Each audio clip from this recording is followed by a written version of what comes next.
Hello, welcome to the next in our series looking at the book of Daniel. And today we are looking at Daniel chapter 3. So I want to encourage you, pause the video, have a read of it now if you haven't already. And we're looking at the blazing furnace story today. So we see a lot of King Nebuchadnezzar in this chapter. We see how he's trying to wield his power and his might. And if you remember, those of you that have perhaps watched the other videos in this series, we talked a lot at the start about what King Nebuchadnezzar was like, about his military power, about his might, about wanting to show that force that he was, but also that leaning towards spiritual things, towards idols and things that looked a certain way, and taking on board all the different things from the cultures that he actually defeated and tried to embed them into Babylon. So the last chapter, we saw the dream he had, this dream of a golden head. And interestingly, we go straight into chapter 3. And what happens? He builds a golden image, a golden idol, a massive golden statue.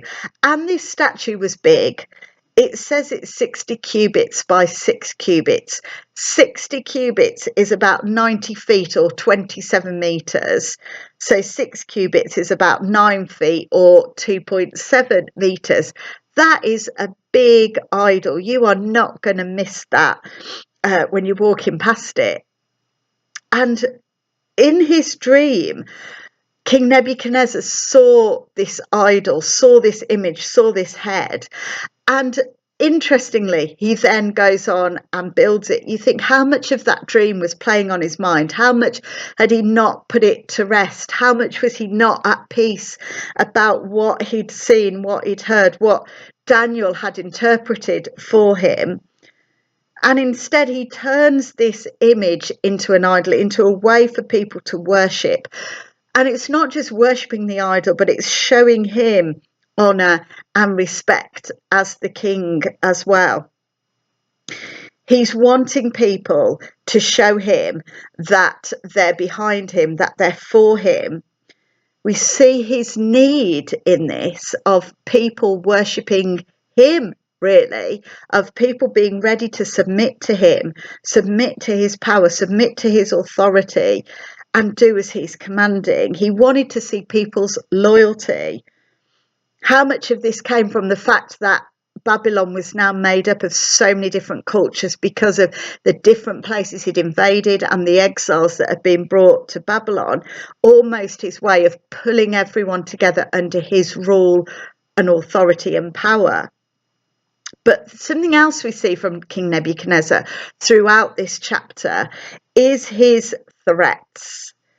And this initial threat of the blazing furnace, for those people that when they hear the music don't worship the idol, that they will get thrown into the furnace, which the thought is it was kind of like a massive kiln, would have had windows around the outside to see in, to see what was happening in the fire. But it makes me ask the question that if he needed to give a threat that severe to what he was commanding, he can't have maybe thought that everyone was going to do as he commanded. If he did, he wouldn't have needed to give a threat. He'd have just gone, this is what we're doing, guys, there you go. Would it have needed a threat of death to make them do it? If they respected him, if he had their loyalty, they'd have done it anyway. He's making them submit to him, but it's through duress rather than out of respect or choice or loyalty.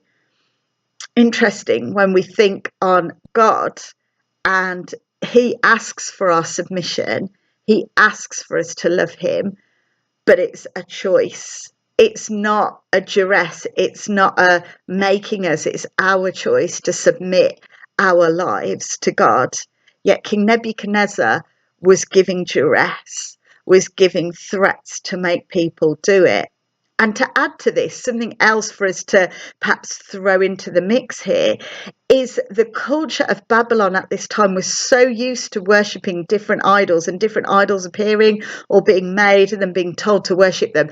They normally just went along with it, and the majority of people did it anyway without really thinking. So here he is throwing another idol out there for them to worship, which the people are used to doing. Yet he feels he needs to give this threat to make them do it, to show his pressure, to show his might, perhaps to help ease some maybe of his insecurities of how he's thinking and feeling, or what he's thinking people are thinking and feeling about him at this time. And then the astrologers come along, and the astrologers speak against the Jews to the king because they're not worshipping this idol. And it's thought their reason for doing this is one of resentment. We've seen in the previous few chapters how the Jews have got on in terms of being trained up, in terms of receiving promotions, in terms of being seen as loyal to the king, taking the place of what positions these astrologers might have been having themselves. We've seen Daniel, who suddenly can interpret dreams, something they thought was their power, was what they could do for the king, and he's overtaken them in that ability. So them going to the king is really out of resentment, out of jealousy of them being put ahead of them, and then wanting that power, that influence with the king back. Daniel isn't mentioned as one of them. And again, there's a lot of thought as to why that might be. It could be that he wasn't really around at that point. He was elsewhere in the empire doing stuff for the king because of his position. But also there's a thought that was he in that higher position at this point that the astrologers didn't want to cross him, or didn't think they'd get anywhere with the king over accusing Daniel at this point. But Shadrach, Meshach, and Abednego are brought before King Nebuchadnezzar, and they give this incredible response to the king when he questions them as to why they're not worshipping the image. Verses 16 to 18, let's just read those together. Shadrach, Meshach, and Abednego replied to him, King Nebuchadnezzar, we do not need to defend ourselves before you in this matter. Wow. Don't need to defend themselves. Love it. If we are thrown into the blazing furnace, the God we serve is able to deliver us from it, and he will deliver us from your majesty's hand. But even if he does not, we want you to know, your majesty, that we will not serve your gods or worship the image of gold you have set up. There's a real respect there for his position in how they speak to him. But there's a strength of faith, a strength in their resolve that they are not going to do something that goes against their God. They're not about to just let all of their faith go by the wayside to do what the king has asked them and commanded them to do. And what does this do? This incredible stand of strength actually makes the king even more angry, and more threats come, and a harsher punishment is given, in that they're thrown straight into the furnace, bound up, even though there would have been no way for them to escape. They didn't bind up any prisoners that were put into a furnace because they knew as soon as they got in, they'd be dead. They couldn't escape. There was no way out of it.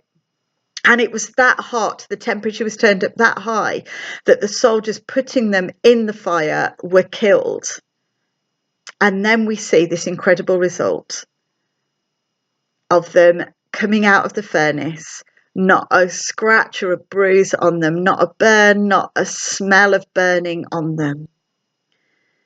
And we see the power and the might of God in action, that there is no match for him with any earthly king, power, ruler. And King Nebuchadnezzar's reaction is one of amazement of how they didn't die, even though some of the soldiers did. What a testimony of who God is, of the men's faith in him, no matter what the outcome was going to be. And so King Nebuchadnezzar gives a response, and he declares how great the saving power of God is, and that people need to respect God and not speak against him. But it comes with another threat of, if you do, I will. So King Nebuchadnezzar, yes, has declared God is powerful, but again is wanting to show his own power in the same sentence. Yes, there is some awe and respect there for God, but he brings it back to himself rather than being in submission himself to God, who has just shown him how incredible his power is, and that actually Nebuchadnezzar is no match for him. So King Nebuchadnezzar then gives Shadrach, Meshach and Abednego a promotion. But interestingly, that's the last we hear of them in scripture.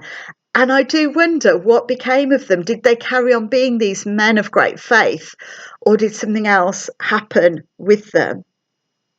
So what can we take from this story today? I'm pretty sure most of us are sat here thinking the likelihood of me being thrown into a furnace because of my belief and faith in God is fairly slim. Probably not going to happen.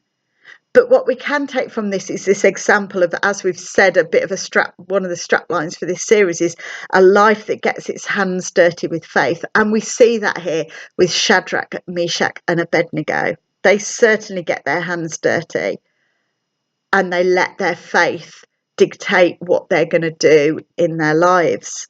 But more than anything, this story shows us the power and might of God, that under whatever circumstances and outcome, faith in God is bigger than faith in anything or anyone else. And faith in God will win. Whatever circumstances we might be facing now, we might face in the future, whatever taking us to the edge moments might come in our lives, this story encourages us to see that faith is important, that God is bigger. Our faith in God can be bigger and is bigger than anything we face. Even the hottest furnace cannot keep God away from us and his saving grace. But also that God doesn't give us threats and demands to submit our lives to be in relationship with him as an earthly king might. God just wants us to worship him freely, putting our faith and our trust in him, knowing he will never let us down. So let's be encouraged today. Our God is greater, our God is bigger, and let's put our faith and our trust in him. God bless.